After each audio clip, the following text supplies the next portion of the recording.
IAS मंत्रा channel को subscribe कीजिए और दबाइए बेल आइकन, जिससे आपको वीडियो रेगुलर मिलते रहें।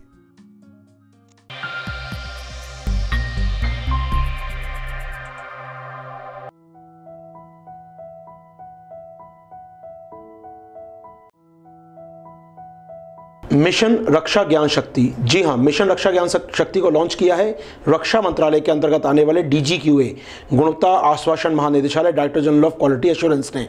ये क्या है मिशन रक्षा ज्ञान शक्ति? इसके तहत रक्षा क्षेत्र में आत्मनिर्भरता बढ़ाने के लिए रक्षा उत्पादन विभाग ने लॉन्च किया रक्षा ज्ञान शक्ति को, और एक प्रकार से IPR intellectual property rights culture को बढ़ावा देगा। देश में रक्षा तकनीकों में IPR बढ़े, उसके लिए बढ़ाएंगे रक्षा ज्ञान शक्ति, और इसके इम्प्लीमेंट की जिम्मेदारी होगी DGQA की, यानी बनाया है रक्षा उत्पादन विभाग ने और इसका इम्प्लीमेंटेशन करेगा DGQA।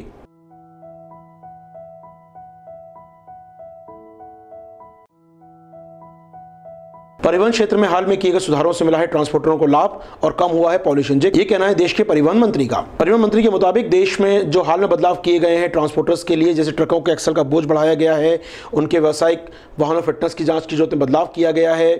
ट्रक, अब जो भूरे रंग के ट्रक होते थे आप देखते थे पहले, अब मालिकों को परमिशन होगी, कैसा भी पेंट करा सकते हैं, विज्ञापन लगा सकते हैं वो, यानी कहीं ना कहीं प्रकार से कमर्शियल रूप में प्रयोग कर पाएंगे ट्रकों का वो अपने यहाँ पर। सभी ट्रकों को, सभी कमर्शियल वाहनों को पूरी तरह ढकने का आदेश जारी किया गया है, जिससे पॉल्यूशन ना फैले।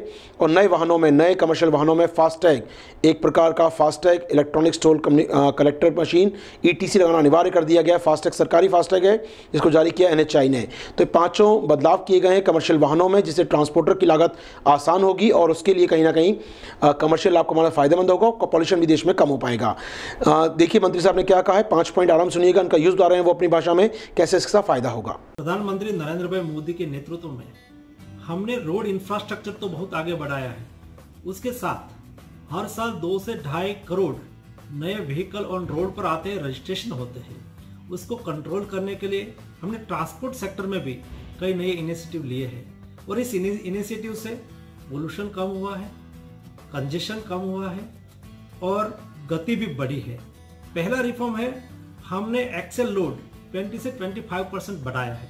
20 से 25% बढ़ाने से ट्रक पर जो एक्चुअल लोड वहन करते थे और उसको परमिट होती थी, उससे ज़्यादा लोड वहन करने से बहुत करप्शन होता था और उसको परेशानी भी होती थी। वो परेशानी से सोल्यूशन हो गया है। दूसरा हमने रिफॉर्म किया है, पहले हर 1 साल में ट्रक या तो कमर्शियल व्हीकल को फिटनेस टेस्ट करवाना पड़ता था, अभी हमने उसको 2 साल कर दिया है। 2 साल के करने के साथ हमने जो नए व्हीकल रोड पर आते थे उसका भी फिटनेस टेस्ट करवाना पड़ता था, अभी वो नहीं करवाना पड़ेगा और 2 साल के बाद ही उसका फिटनेस टेस्ट ऑटोमेटिक होगा।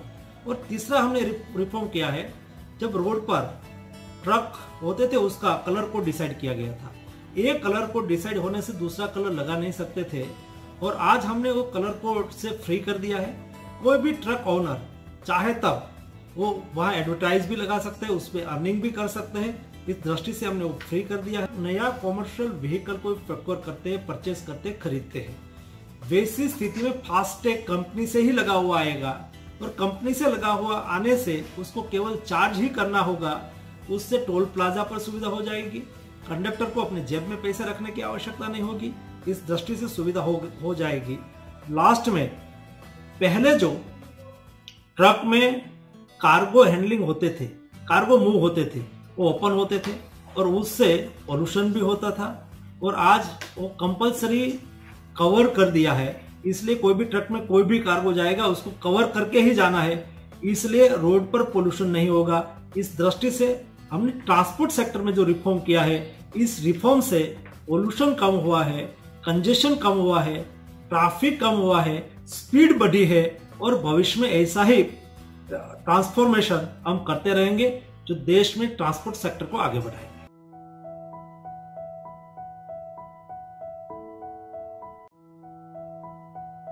एनपीसीसी को अब दिया गया है मिनी रत्न का स्टेटस। जी हां, NPCC national projects construction corporation limited को दिया गया है मिनी रत्न कैटेगरी 1 का दर्जा। इस प्रकार से इससे अधिक ऑटोनॉमी मिलेगी, अधिक स्वायत्ता मिलेगी पहले से काम करने में। याद रखिएगा, एनपीसीसी ये समय वाटर रिसोर्स मंत्रालय के तहत एक पब्लिक सेक्टर यूनिट है, पीएसयू है।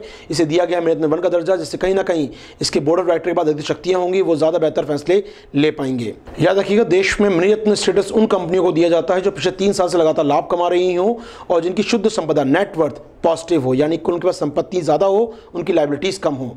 मिनी रत्न प्राप्त करने के लिए पिछले 3 सालों में औसतन आपका प्रॉफिट जो हो 30 करोड़ या उससे अधिक का हो। पिछले 3 सालों में किसी एक वर्ष का औसत प्रॉफिट 30 करोड़ या उससे ज़्यादा का हो और आपकी नेटवर्थ शुद्ध संपदा 500 करोड़ से ऊपर की हो चुकी हो। इसे दिया था मिनी रत्न 1 कैटेगरी, दिया गया है एनपीसीसी को।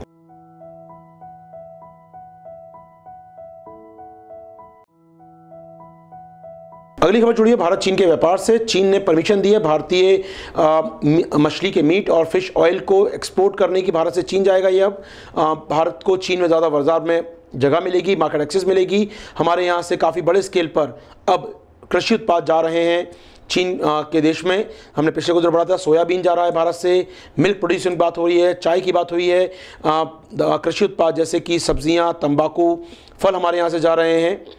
हाल ही में चीन में जब पीएम साहब गए थे वुहान यात्रा के दौरान, तो उन्होंने तय किया था कि चीन भारत से इंडियन राइस या भारत का गैर बासमती चावल भी आयात करेगा। तो उसके तहत काफ़ी उत्पाद बढ़ते हुए भारत चीन के बीच में।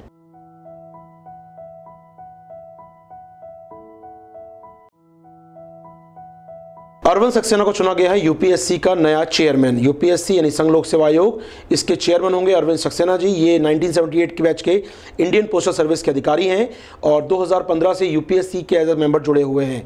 इनका अनुभव रहा है, एआरसी में काम कर चुके हैं ये और देश में रॉ में भी ये लंबे समय तक काम कर चुके हैं। हम बात कर रहे हैं श्री अरविंद सक्सेना की, जो मनोनीत किए गए हैं यूपीएससी के नए चेयरमैन।